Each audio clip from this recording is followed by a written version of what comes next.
So today we are going to start talking about wolves and moose at a specific island location, which I am going to introduce you to today. So we are starting with the case of the gray wolf in North America. It's also known as Canis lupus, which is its scientific name. Remember, species name. There we go. It's the gray wolf, one of the few large predators native to our continent. So right now, I want you to take a few seconds and write about what else do you know about gray wolves. So if you take a moment and open up your population dynamics of Isle Royale, which we will get into what that is. Right here, I want you to take a moment and write about what do you know about wolves. It can be as simple as they have fur. It can be as simple as they're part of the dog family, whatever you know. So I'll write those two down and you can add what you need.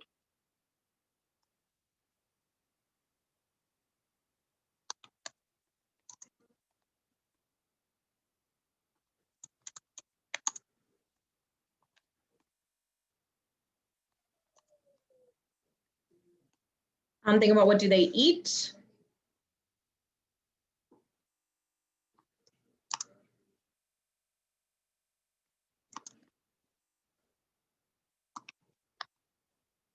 It's really just a space for you right now to just be writing down your thoughts about what do you know anything about wolves? How many legs do they have? Where do they live? Maybe what specifically do they eat?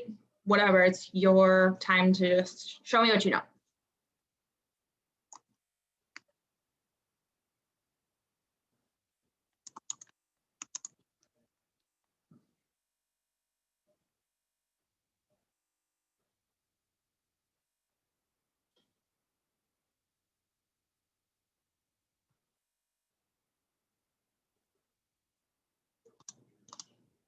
Okay, hopefully you have a few ideas. So what is going on right now with the wolves? Before Europeans settled in North America, this was the range where wolves lived in the United States. So the purple shaded in is the historical range. Hall, which is the scientist, it's where they got this information in 1981. So it was before European settlement. There was approximately 250,000 to 500,000. So between a quarter of a million to 500,000 wolves all across the United States. However, by 1960, there were less than 300 wolves in the entire continental United States. So all of this purple no longer exists. And then we're going to talk about why. So why was this happening? People were hunting wolves for the fur trade. So once the Europeans came over, they found these wolves and they thought that their fur was amazing. They started trading them. Farmers also were trying to protect their crops and make sure that their farms were protected. So obviously wolves would come in and eat the chickens, eat sheep, things like that. And they wanted to make sure that their livelihood and what they were selling was safe. So I think that I even have some cool information here that I'll share with you.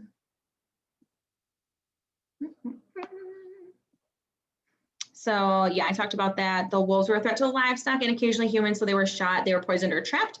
There was also bounties out on wolves and a federal extermination program. So even the United States, like government, was trying to get rid of wolves.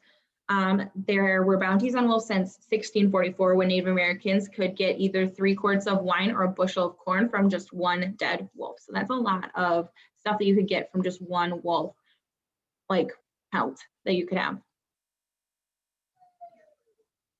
And then just making sure I'm giving you all the proper information.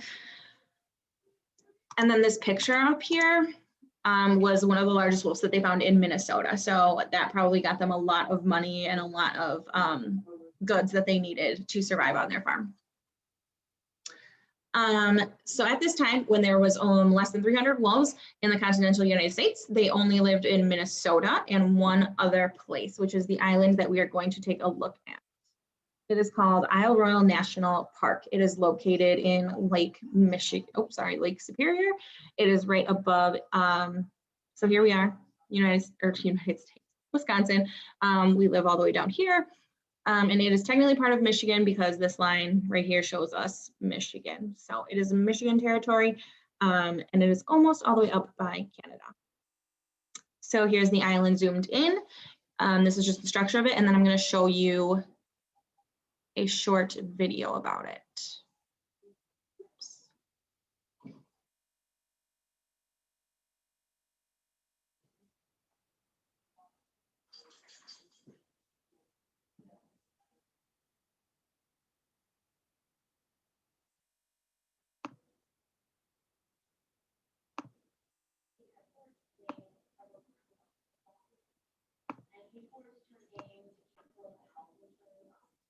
All right, we should be ready to go, maybe. There you go. Isle Royale National Park.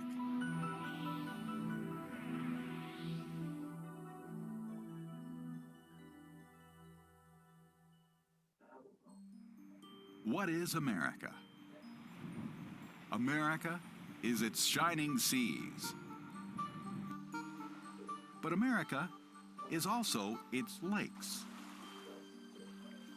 Thousands upon tens of thousands of lakes. A water wonderland. And America is graced with the largest group of freshwater lakes in the world, the Great Lakes, with shorelines stretching over 10,000 miles. These are inland seas, dappled with some 35,000 islands.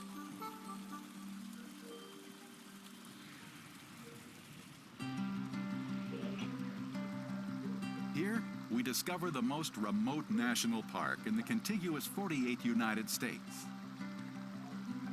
Isle Royale.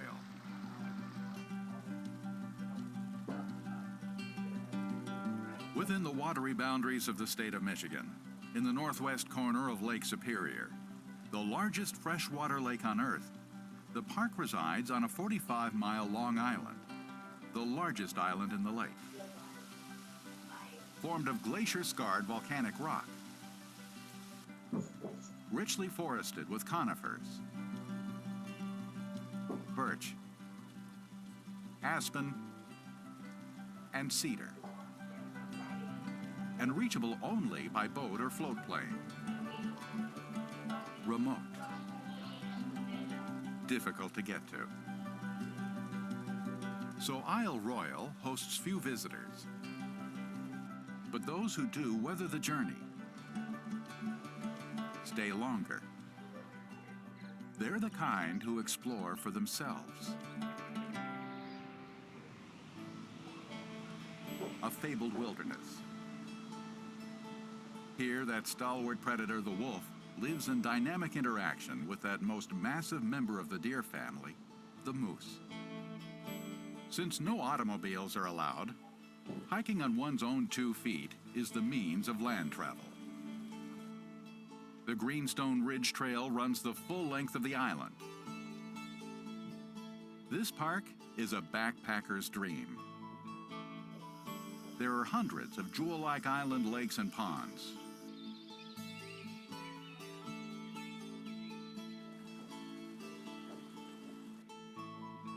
For critter watching, kayaking,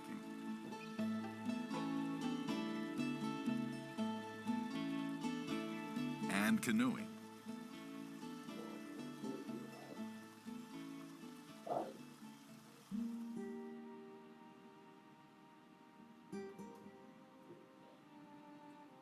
Among the many lighthouses in the park, the Rock Harbor Lighthouse stands sentinel at the entrance to Rock Harbor, one of several built at the turn of the 19th century. They're Fresnel lenses, beacons in the maze of the Great Lakes shipping lanes.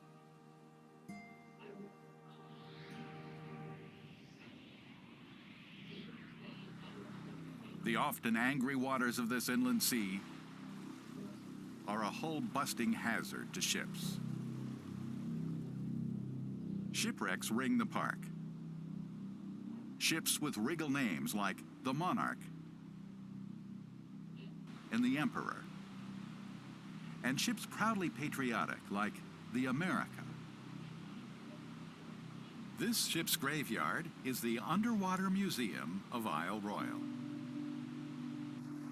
In June of 1928, the excursion ship America set sail from Rock Harbor, and at this spot struck a submerged shoal, which tore fatal holes in its hull. Passengers and crew boarded lifeboats and safely abandoned ship. In these waters, the America slowly sank to the bottom.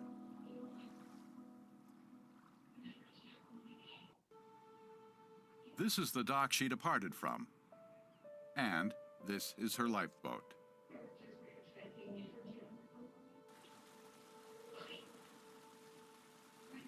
Several hundred scuba divers make a watery visit to the sunken America every year. To the adventurous, to those who love to rough it, to those thrilled by the awesome fury of Lake Superior, and to those calmed by the lingering summer sun of the far north. Isle Royale is their special island.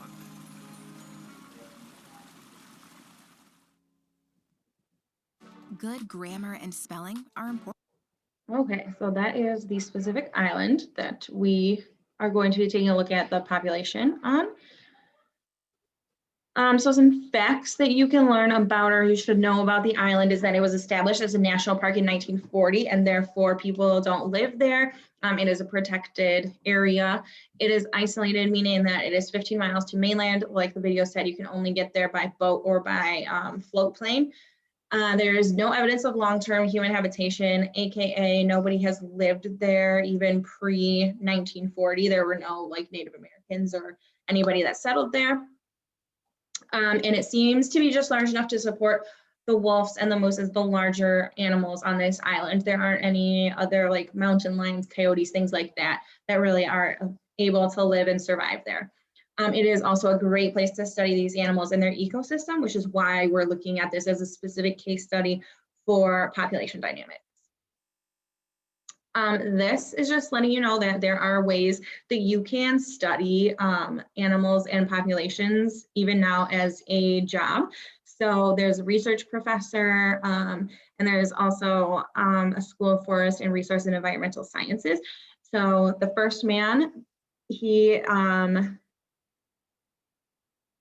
sorry, I was reading his quote, which says the challenge of wildlife carnivore restoration. So he restores the carnivores or like the bigger meat-eating animals on the island. And then the second man is a population biologist. He spends most of his time studying the wolves and moose on the island, and he's also interested in the philosophy and ethics of ecological and conservation science. So we talked about the fact that a way to preserve biodiversity is by conservations. So these scientists end up being a part of a team that this data that we're going to be looking at is real, it is factual. And they collected data over more than 50 years on the ecosystem of this island that we are taking a look at. So what we're about to do is you are going to just take out a scratch piece of paper, any kind of paper, and I want you to draw how the wolf, or how has the wolf population changed over time, over these 50 years. So on this slide, you can see that the wolf abundance is on the y-axis, the years are on the x, and it started. So you can see in about 1959, it starts kind of climbing up. And then there's this big chunk that's blank, and then around 2009, there's another like up curve. I want you to basically, it's connect the dots. What does this graph look like? Obviously, it's going to be lines or a scatter plot, but I want you guys to show me what you think the population looks like of just wolves on this island. So take a few moments to do that.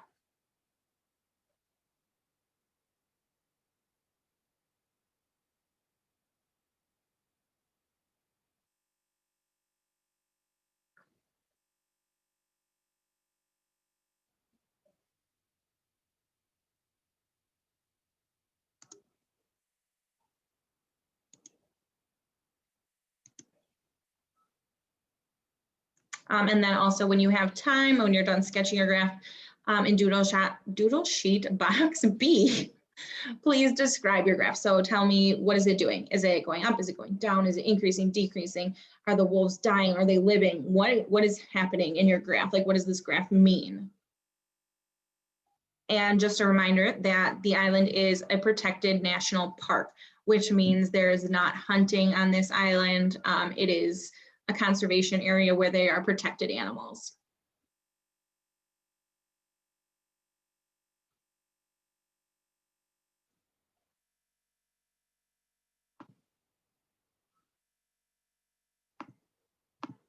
So you should be filling out this box right here, box B. What did you draw and why?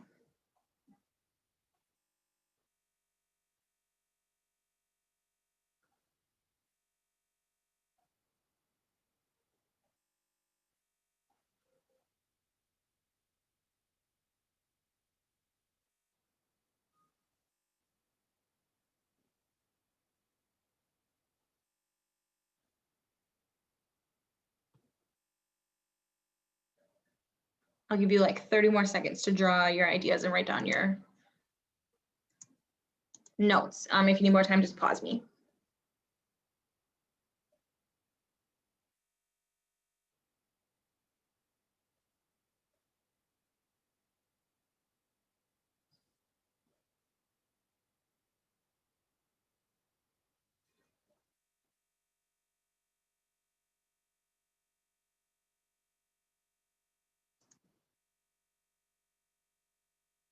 Okay, so if you see the slide and you're not done, pause right now, because I'm going to move on.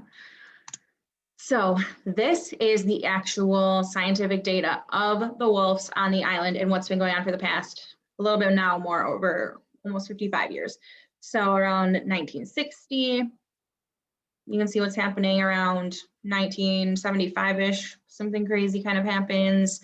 And then from about 85 to 2004, it kind of goes up and down. And then from around 2000 to now, it seems to be going down drastically.